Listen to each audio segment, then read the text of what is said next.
Hello বন্ধুরা, exam news in Bengali চ্যানেলের পক্ষ থেকে তোমাদের সকলকে জানাই স্বাগত।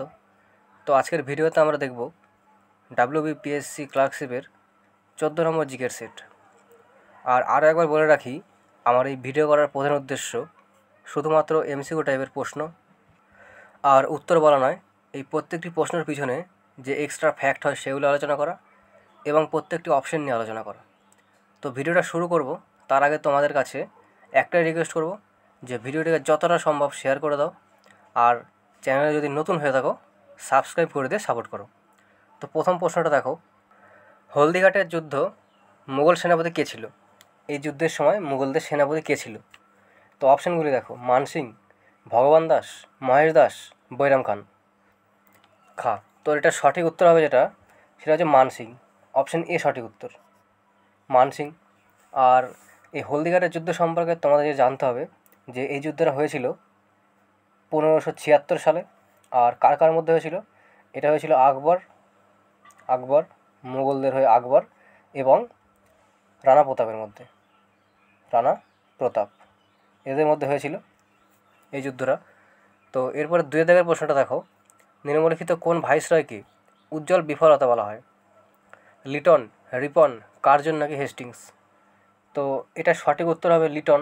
অপশন এ সঠিক উত্তর, লিটন। আর শুধু এটা জানলেই হবে না, এই লিটন সম্পর্কে তোমাদের যেটা জানতে হবে সেটা হচ্ছে ইনি 1878 সালে বার্নাকুলার প্রেস অ্যাক্ট এনেছিল। কেন এনেছিল? সংবাদপত্রকে দমন করার জন্য। আর ইনি আইসিএস পরীক্ষার বয়স 21 বছর ছিল আগে, কিন্তু ইনি কমিয়ে 19 বছর করেছিল। এরপরে তো রিপন সম্পর্কে জানতে হবে যে বার্নাকুলার প্রেস অ্যাক্ট এনেছিল লিটন আর এটা বন্ধ করে দিয়েছিল রিপন, এটা জানতে হবে। এবং দশকীয় পদ্ধতিতে জনগণনা শুরু হয়েছিল রিপনের সময়। এরপরে দেখো কার্জন সম্পর্কে জানতে হবে যে কার্জন সম্পর্কে খুব সবথেকে গুরুত্বপূর্ণ সেটা হচ্ছে 1905 সালে বঙ্গ বিভাজনের সময় ভাইসরয় ছিল ইনি। এই প্রশ্নটা আসে যে বঙ্গ বিভাজনের সময় ভাইসরয় কে ছিল? তখন ছিল কার্জন 1905 সালে। আর ইনি 1904 সালে তিব্বতে ইয়াং হাজব্যান্ড অভিযান চালিয়েছিল। এরপরে দেখো হেস্টিংস সম্পর্কে জানতে হবে যে এর সময় থমাস মুনরো ও চার্লস রিড রায়তওয়ারি ব্যবস্থা শুরু করেছিল। এরপরে 3 দাগের প্রশ্নটা দেখো, নিচের মধ্যে কে দেব সমাজের প্রতিষ্ঠাতা করেছিল? গোবিন্দ রানাডে, দয়ানন্দ সরস্বতী, নারায়ণ অগ্নিহোত্রী নাকি রামকৃষ্ণ পরমহংস? তো এটা সঠিক উত্তর হবে নারায়ণ অগ্নিহোত্রী, শিবনারায়ণ অগ্নিহোত্রী, অপশন সি। এরপরে 4 দাগেটা দেখো, ফিরোজ শাহ তুগলক কর্তৃক প্রতিষ্ঠিত দার উল সাফা কী ছিল? এটা উপাসনাগৃহ, বিনামূল্যের হাসপাতাল, সুবিশাল গ্রন্থাগার নাকি তীর্থযাত্রীদের জন্য আশ্রয়স্থল? তো ফিরোজ শাহ তুগলক, এই নামটা গুরুত্বপূর্ণ। আর দেখো এখানে যে সঠিক উত্তর হবে সেটা হচ্ছে হাসপাতাল ছিল বিনামূল্যে, অপশন বি। এই যে ফিরোজ শাহ তুগলক, এনার সম্পর্কে জানতে হবে যে ইনি ব্রাহ্মণদের ওপর জাজিয়া কর লাগিয়েছিল আর তার দাসদের দেখাশোনার জন্য তৈরি করেছিল দেওয়ানে বন্দেগানি। দাসদের দেখাশোনার জন্য করেছিল দেওয়ান এ বন্দেগানি, এটা শুরু করেছিল। এবং গরিবদের চিকিৎসার জন্য শুরু করেছিল দারুল সাফা। আর দান দেওয়ার জন্য দান করার জন্য শুরু করেছিল হচ্ছে দেওয়ান এ খিরাত, এটাও জানতে হবে। এরপর 5 দাগেটা দেখো, অ্যানি বেসেন্ট নিম্নলিখিত কোন গ্রন্থটির ইংরাজি অনুবাদ করেছিল? রামায়ণ, মহাভারত, অর্থশাস্ত্র নাকি গীতা? তো এটা সঠিক উত্তর হবে গীতা, অপশন ডি সঠিক উত্তর, গীতা। এরপর 6 দাগেটা দেখো, উত্তর দক্ষিণ বরাবর ভারতের দৈর্ঘ্য কত কিলোমিটার? 2933, 1833, 3214 নাকি 4214? তো এটা সঠিক উত্তর হবে 3214 কিলোমিটার, অপশন সি সঠিক উত্তর। এটা তো হলো উত্তর দক্ষিণ। যদি তোমাদের প্রশ্ন আসে দক্ষিণ পশ্চিম বরাবর কত? দক্ষিণ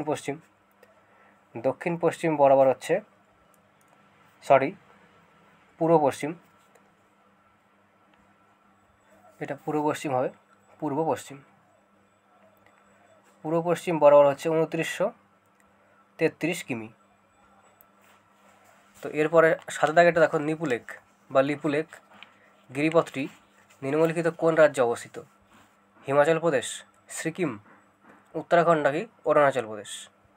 তো এটা সঠিক উত্তর হবে উত্তরাখণ্ড, অপশন সি সঠিক উত্তর, উত্তরাখণ্ড। এরপর 8 দাগেটা দেখো নিম্নলিখিত সমুদ্রগুলির মধ্যে কোনটির সর্বোচ্চ গড় লবণাক্ততা রয়েছে? ভূমধ্যসাগর, মৃত সাগর, কৃষ্ণ সাগর নাকি লোহিত সাগর? তো এই প্রশ্নটা তোমাদের জন্য থাকলো, তোমরা কমেন্টে এটার উত্তর জানাবে। এরপরে 9 দাগের প্রশ্নটা দেখব। নিম্নলিখিত কোন শহরটিকে উত্তর ভারতের ম্যানচেস্টার বলা হয়? নাগপুর, কানপুর, আহমেদাবাদ নাকি রায়বেরেলি? তো এটা সঠিক উত্তর হবে কানপুর, অপশন বি সঠিক উত্তর, কানপুর। উত্তর ভারতের ম্যানচেস্টার কানপুর। আর কি জানতে হবে? ভারতের ম্যানচেস্টার, ভারতের ম্যানচেস্টার বলা হয় আহমেদাবাদকে, দক্ষিণ ভারতের ম্যানচেস্টার বলা হয় কোয়েম্বাটুরকে। এগুলি খুব গুরুত্বপূর্ণ। এরপর 10 দাগেটা দেখো, ভারতের বৃহত্তম লিগনাইট কয়লা খনি নাবেলি কোন রাজ্যে অবস্থিত? কেরল, তামিলনাড়ু, মধ্যপ্রদেশ নাকি ছত্তিশগড়? তো এটা সঠিক উত্তর হবে তামিলনাড়ুতে, অপশন বি সঠিক উত্তর, তামিলনাড়ু। এরপরে দেখো 11 দাগেরটা, মুগা রেশম উৎপাদনে ভারতের কোন রাজ্য প্রথম স্থানে রয়েছে? কর্ণাটক, তামিলনাড়ু, ঝাড়খণ্ড নাকি আসাম?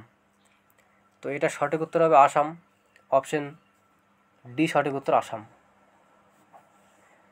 এরপরে 12 দাগেরটা দেখো, নিচের কোন রাশির একক নেই? পীড়ন, বল, বিকৃতি নাকি চাপ?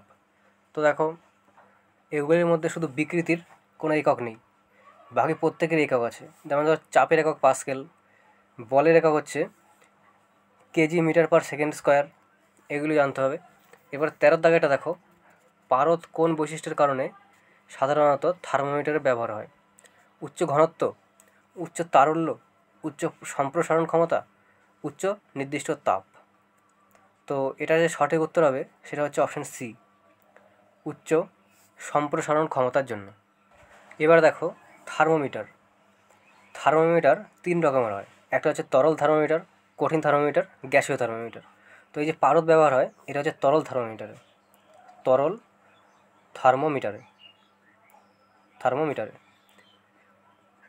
আর এখানে দেখো এর কারণ কি?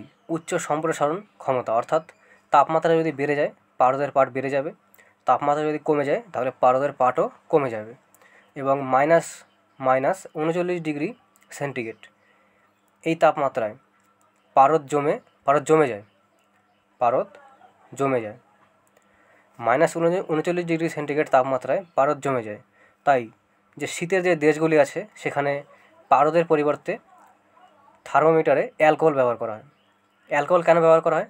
কারণ অ্যালকোহল যে জমে যায় তার তাপমাত্রা হচ্ছে, অ্যালকোহল এটা জমে হচ্ছে মাইনাস 115 ডিগ্রি সেন্টিগ্রেড তাপে, এটা হচ্ছে অ্যালকোহল জমে। আর পারদ জমে হচ্ছে মাইনাস 39 ডিগ্রি সেন্টিগ্রেড তাপে। এগুলো জেনে রাখতে হবে। এরপরে 14 দাগেরটা দেখো, নিচের কোনটি 1500 ডিগ্রি সেন্টিগ্রেড এর ওপরে তাপমাত্রা পরিমাপ করতে ব্যবহার করা হয়? ক্লিনিক্যাল থার্মোমিটার, থার্মো ইলেকট্রিক যুগল থার্মোমিটার, প্লাটিনাম রেজিস্ট্যান্স থার্মোমিটার নাকি পাইরোমিটার? তো এটা সঠিক উত্তর হবে হচ্ছে পাইরোমিটার, অপশন ডি। দেখো তোমাদের একটু আগেই বললাম যে থার্মোমিটার 3 রকমের, কঠিন, তরল, গ্যাসীয়। এই যে পাইরোমিটার এটা কিসের মধ্যে পড়ে? এটা পড়ে কঠিনের মধ্যে, কঠিন থার্মোমিটারে যেগুলি ব্যবহার হয় সেটা হচ্ছে কপার, অ্যালুমিনিয়াম, আর ব্যবহার হয় প্লাটিনাম, এগুলি ব্যবহার করা হয়। এটা হচ্ছে উচ্চ তাপমাত্রা পরিমাপের জন্য ব্যবহার করা হয় এগুলি। আর পাইরোমিটার, দেখো এখানে তো সঠিক উত্তর হলো পাইরোমিটার, 1500 ডিগ্রি সেন্টিগ্রেডের ওপরে। এবার একটা প্রশ্ন তোমাদের আসে যে সূর্যের তাপমাত্রা পরিমাপে কোন থার্মোমিটার ব্যবহার করা হয়? তাহলে তখনও উত্তর হবে পাইরোমিটার। সূর্যের তাপমাত্রা পরিমাপেও থার্মোমিটার ব্যবহার করা হয়। এটা তোমাদের আসে। এরপরেরটা দেখো 15 দাগেরটা, রক্তের চাপ পরিমাপের জন্য কোন যন্ত্রপাতি ব্যবহার করা হয়? Glucometer, sine wave inverter, sphygmomanometer নাকি হাইগ্রোমিটার? তো এটা সঠিক উত্তর হবে স্ফিগমোম্যানোমিটার, অপশন সি, রক্তের চাপ পরিমাপে স্ফিগমোম্যানোমিটার। তাহলে এই হাইগ্রোমিটারে কী করা হয়? হাইগ্রোমিটারে করা হয় বায়ুর আর্দ্রতা পরিমাপ ব্যবহার করা হয় হাইগ্রোমিটার। এরপরে দেখো 16 দাগেরটা, গ্রীষ্মকালে পেন্ডুলাম ঘড়ি ধীর হয়ে যায় কেন? গ্রীষ্মের দিনগুলি বড়, কয়েলের ঘর্ষণ, পেন্ডুলামের দৈর্ঘ্য বেড়ে যায় নাকি পেন্ডুলামের ওজন পরিবর্তিত হয়? তো এর সঠিক উত্তর হবে এর দৈর্ঘ্য বেড়ে যায় বলে, অপশন সি, পেন্ডুলামের দৈর্ঘ্য বৃদ্ধি পায়। এরপরে 17 দাগেটা দেখো, নিচের কোন উক্তিটি সঠিক? আলোর বেগ সবথেকে বেশি, শব্দের বেগ সবথেকে বেশি, মহাজাগতিক দূরত্বের বস্তুর বেগ সবথেকে বেশি নাকি রকেটের বেগ সবথেকে বেশি? তো সবথেকে বেশি হচ্ছে আলোর বেগ, অপশন এ। এবার দেখো, সবথেকে বেশি বেগ তো আলোর বলে দিলাম, তাহলে আলোর বেগ কত সেটা তো আমাদের জানতে হবে। তো আলোর বেগ হচ্ছে 3 × 10⁸ মিটার পার সেকেন্ড, এটা হচ্ছে আলোর বেগ। তাহলে শব্দের বেগ কত? বায়ুতে শব্দের বেগ হচ্ছে 332 মিটার পার সেকেন্ড। এবার আসবে মহাজাগতিক দূরত্ব বা পৃথিবীর পলায়ন বেগ। দেখো এখানে একটা জিনিস জানতে হবে, এসকেপ ভেলোসিটি বা পলায়ন বেগ। আমরা সাধারণত কি ওপরের দিকে কিছু একটা যদি ছুড়ে দিই তাহলে সেটা আবার নিচের দিকে চলে আসছে, কিন্তু এমন একটা বেগ আছে সেই বেগে যদি আমরা জিনিসটা ছুড়ি সেটা পৃথিবী থেকে বাইরে চলে যাবে এবং সেটা কোনোদিন আর ফিরেও আসবে না। তাহলে সেই বেগটা কত? সেই বেগটাই হচ্ছে মহাজাগতিক বস্তুর বেগ। তো সেই বেগটা হচ্ছে 11.2 কিমি পার সেকেন্ড। মানে এই বেগে যদি কোনো জিনিস তুমি ছুড়ে দাও ওপরের দিকে বা পৃথিবীর বাইরে ছুড়ে দাও তাহলে সেটা আর পৃথিবীতে ফিরে আসার কোনো সম্ভাবনা নেই। 11.2 কিমি পার সেকেন্ড। তো এটা তোমাদের জানতে হবে, এই নামটা আসলেই তোমাদের এটা জানতে হবে। এখানে সঠিক উত্তর কিন্তু অপশন এ হবে, আলোর বেগ সব থেকে বেশি। আর এই নামটা আসলো বলে তোমাদের পলায়ন বেগ সম্পর্কেও জানতে হলো। এরপর 18 দাগেরটা দেখো, নিম্নলিখিত কোন ক্ষেত্রে সাম্প্রতিক কর্মসংস্থান বৃদ্ধির হার ঋণাত্মক? মানে কোন ক্ষেত্রে কর্মসংস্থান কমে গেছে? পরিষেবা ক্ষেত্র, শিল্পক্ষেত্র, প্রাথমিক ক্ষেত্র নাকি কোনোটিই নয়? তো এটা সঠিক উত্তর হবে প্রাথমিক ক্ষেত্র, অপশন সি সঠিক উত্তর, প্রাথমিক ক্ষেত্র। এরপর 19 দাগেরটা দেখো, ফিজিক্যাল ঘাটতি সম্পর্কিত কোন গাণিতিক সূত্রটি সঠিক? Revenue receipt plus capital receipt মোট ব্যয়, প্রাথমিক ঘাটতি প্লাস সুদ প্রদান, বাজেট ঘাটতি প্লাস সরকারের বাজার থেকে ঋণ এবং দায়, সবকটি। এটা সঠিক উত্তর হবে সবকটি, প্রত্যেকটি সঠিক, অপশন ডি। এরপরে 20 দাগেরটা দেখো, ডিবিটি আমরা প্রায়শই শুনে থাকি ডিবিটি। তো এই সম্পূর্ণ নাম কি? তো ডিবিটির সম্পূর্ণ নাম হচ্ছে direct benefit transfer, option A, direct benefit transfer. এরপর 21 দাগেরটা দেখো, নিম্নলিখিত কোন পঞ্চবার্ষিকী পরিকল্পনায় কৃষির ওপর জোর দেওয়া হয়েছিল? তো এটা আশা করি তোমরা সকলেই জানো। প্রথম পঞ্চবার্ষিকী যোজনায় কৃষিতে জোর দেওয়া হয়েছিল, দ্বিতীয় পঞ্চবার্ষিকী যোজনায় শিল্পে জোর দেওয়া হয়েছিল। এখানে সঠিক উত্তর হলো প্রথম পঞ্চবার্ষিকী যোজনা, অপশন এ, প্রথম পঞ্চবার্ষিকী যোজনা। এবার দেখো এই প্রথম পঞ্চবার্ষিকী সম্পর্কে তোমাদের জানতে হবে যে এটা হয়েছিল 1951 থেকে 1956 সাল পর্যন্ত। এর যে মডেল ছিল, এর মডেলের নাম ছিল হ্যারড-ডোমার মডেল। এখানে কৃষি আর সেচ ব্যবস্থার বিশেষ জোর দেওয়া হয়েছিল। আর এর লক্ষ্য ঠিক করা হয়েছিল 2.1%। আর যেটা পেয়েছিল, যে লক্ষ্য প্রাপ্তি, সেই লক্ষ্যটা পেয়েছিল হচ্ছে 3.6%। তার মানে কি 2.1% লক্ষ্যটি স্থির করলে আর পেলে হচ্ছে 3.6, মানে এই পরিকল্পনাটা সম্পূর্ণ সফল ছিল, এটাও জানতে হবে। আর দেখো এই পঞ্চবার্ষিক যোজনায় 5টি আইআইটির স্থাপনা হয়েছিল, 5টি আইআইটি এর স্থাপনা হয়েছিল। আর এই সময় কিছু কিছু বাঁধ তৈরি হয়েছিল, সেগুলো হচ্ছে ভাকরা নাঙ্গাল, ডিভিসি আমাদের যে দামোদর ভ্যালি, এবং হীরাকুদ হীরাকুদ এই বাঁধগুলি নির্মাণ হয়েছিল।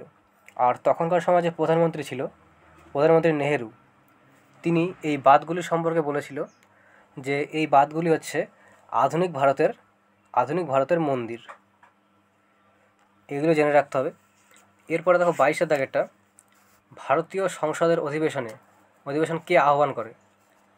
প্রধানমন্ত্রী, রাষ্ট্রপতি, লোকসভার অধ্যক্ষ নাকি সুপ্রিম কোর্টের প্রধান বিচারপতি? তো সংসদের অধিবেশন ডাকে হচ্ছে রাষ্ট্রপতি, তার মানে অপশন বি সঠিক উত্তর, রাষ্ট্রপতি। এবার দেখো, অধিবেশন সম্পর্কে জানতে হবে যে আমাদের মোট 3টি অধিবেশন হয় এক বছরে। কি কি? প্রথমে হয় বাজেট চলে হচ্ছে ফেব্রুয়ারি থেকে মে মাস পর্যন্ত। তারপরে হয় মানসুন, এটা চলে জুলাই থেকে আগস্ট পর্যন্ত।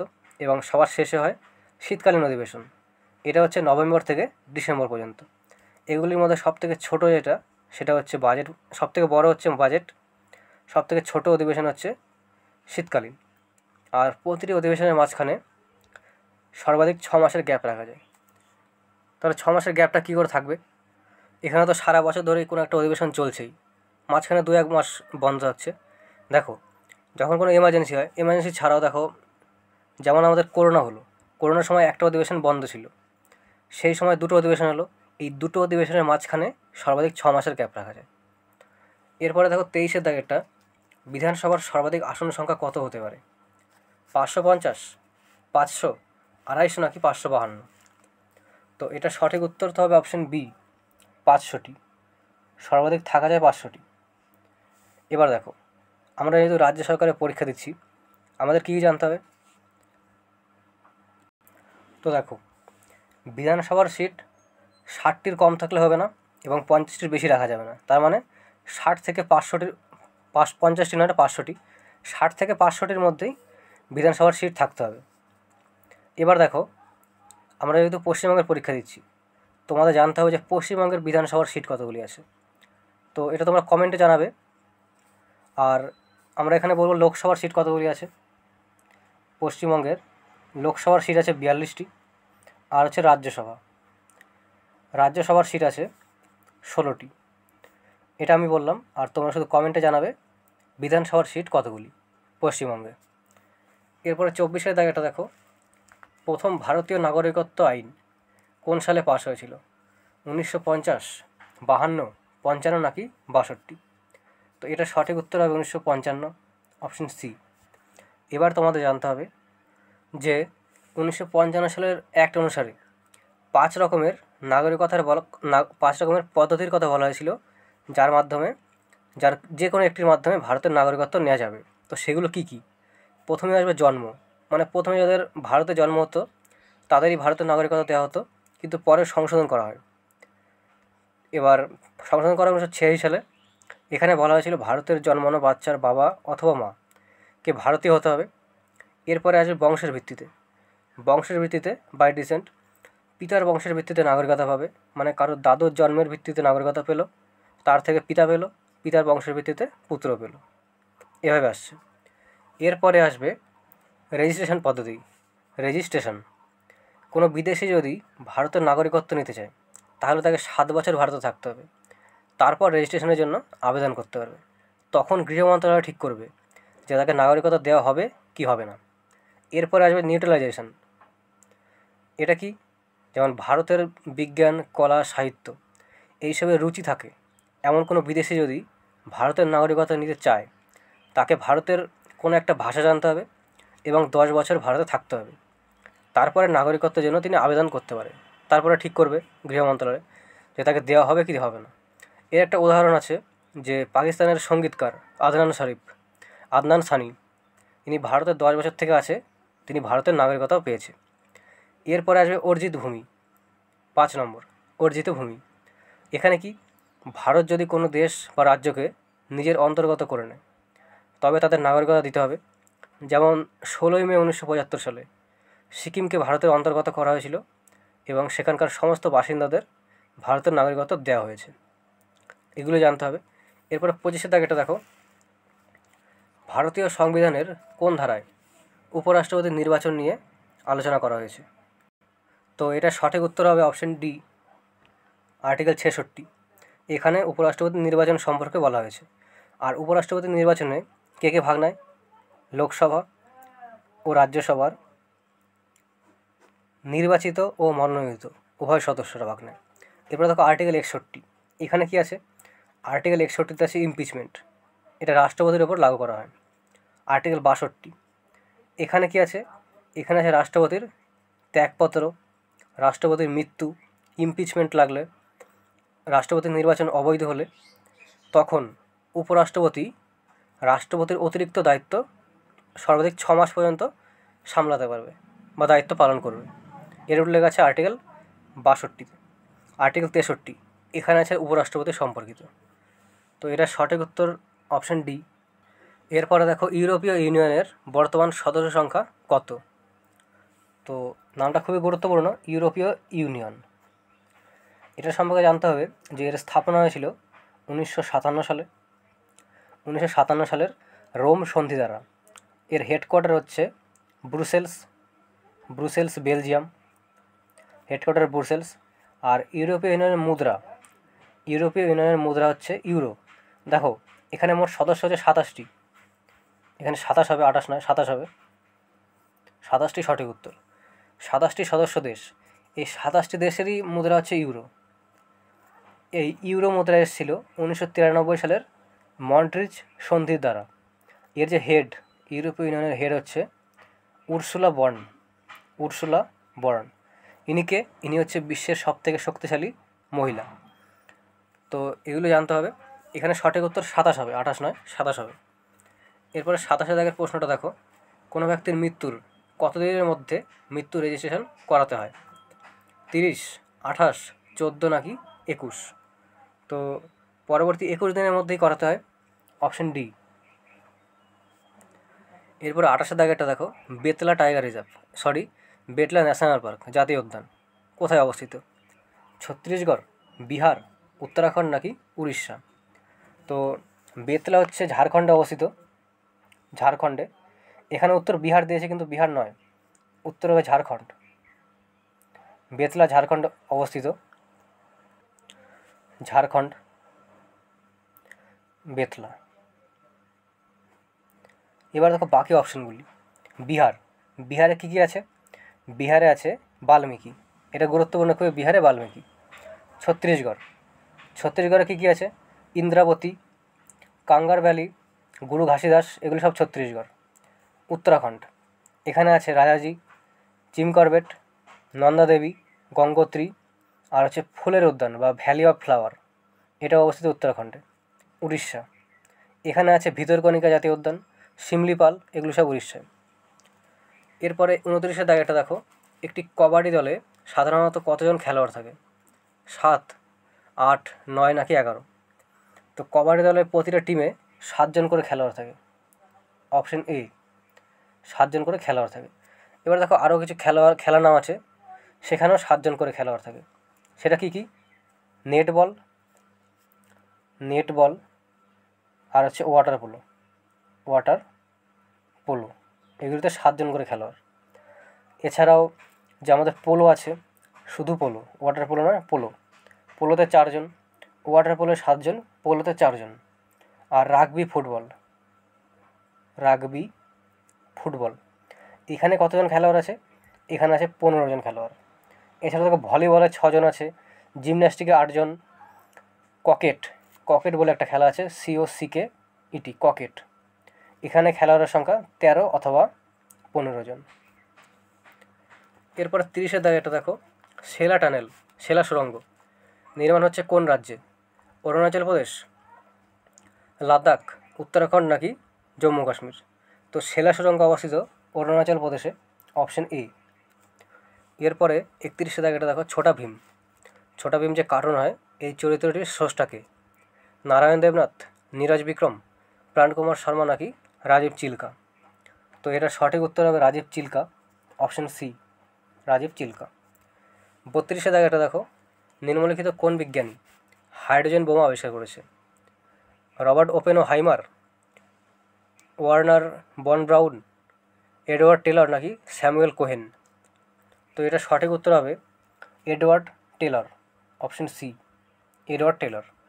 এরপরে 33 দাগেটা দেখো, সন্তুর যে বাদ্যযন্ত্র আছে এখানে মোট কতগুলি তার থাকে? 8টি, 100টি, 88টি নাকি 64টি? তো সন্তুরে থাকে 100টি, অপশন বি সঠিক উত্তর, 100টি। এবার এটা ছাড়াও আরও কিছু জানতে হবে। সেতার থাকে 3টি। শারদ বাদ্যযন্ত্র থাকে 6টি। এই দুটো জানতে হবে, এটা গুরুত্বপূর্ণ খুবই। এবার দেখো 34 দাগেরটা, ভৈরব রাগ কোন সময় গাওয়া হয়? ভোরে, গ্রীষ্মের রাতে, শীতের সন্ধ্যায় নাকি গোধূলিতে? তো ভৈরব ভোরবেলা, এটা তোমরা এভাবে রিলেট করতে পারো, ভৈরব ভোর। যাদের মনে নেই তারা রিলেট করতে পারে যে ভৈরব ভোর। এরপরে 35 দাগেটা দেখো, নিম্নলিখিত কোন দিনটিতে আন্তর্জাতিক সাক্ষরতা দিবস পালন করা হয়? 8ই সেপ্টেম্বর, 8ই মার্চ, 16ই মার্চ নাকি 24শে মার্চ? তো এটা সঠিক উত্তর হবে 8ই মার্চ, অপশন এ সঠিক উত্তর। 8ই সেপ্টেম্বর, অপশন এ সঠিক উত্তর। আন্তর্জাতিক সাক্ষরতা দিবস 8ই সেপ্টেম্বর। তাহলে যদি তোমাদের প্রশ্ন আসে থিম কী, 2023 সালের থিম কী ছিল? 2023-এর যে থিম ছিল সেটা হচ্ছে literacy for world in transition, building the foundation for sustainable and peaceful societies. এটা ছিল থিম 2023 সালের। এরপরে 36 দাগেটা দেখো, হিন্দু ভিউ অফ লাইফ গ্রন্থটির লেখককে? অমর্ত্য সেন, এস চন্দ্রশেখর, রাধাকৃষ্ণন নাকি রাজেন্দ্র প্রসাদ? তো এটা সঠিক উত্তর হবে Radhakrishnan, option C, Sarvepalli Radhakrishnan. Hindu view of life এই পুস্তকটির লেখক। এরপরে দেখো ডাটা, নিম্নলিখিত কোন এককটি তথ্য বা ডাটার ক্ষুদ্রতম একক? তো দেখো ডাটার একবারে যে ক্ষুদ্রতম একক সেটা হচ্ছে বিট, BIT, বিট। তারপরে আসে বাইট, BYT। তার থেকে একটু বড় হচ্ছে কেবি, তার থেকে একটু বড় MB, তার থেকে একটু বড় GB, তার থেকে বড় হচ্ছে TB, এর থেকেও বড় হচ্ছে PB মানে কি পেটাবাইট। তারপরে তার থেকে একটু বড় হচ্ছে EB, এক্সাবাইট। তার থেকে বড় হচ্ছে জেডাবাইট। তার থেকে বড় হচ্ছে YB, বাইট। এগুলি জানতে হবে, এগুলো কিন্তু পরপর ছোটো থেকে বড় করে, bit, byte, KB, MB, GB, TB, PB, EB, ZB, YB, এই হচ্ছে ছোটো থেকে বড়। তাহলে এখানে সব থেকে ছোটো চেয়েছে, সব থেকে ছোটো হচ্ছে বিট, অপশন বি, বিট। এরপর 38 দাগে এটা দেখো, সম্প্রতি কোন দেশ ইউনেস্কোর সদস্য হিসেবে পুনরায় অন্তর্ভুক্ত হলো? রাশিয়া, USA, জাপান নাকি ইসরায়েল? তো এটা সঠিক উত্তর হবে আমেরিকা, USA, অপশন বি। এরপরে 39 দাগে এটা দেখো, সম্প্রতি কোন কোম্পানি রাইজিং স্টার অ্যাওয়ার্ডে ভূষিত হয়েছে?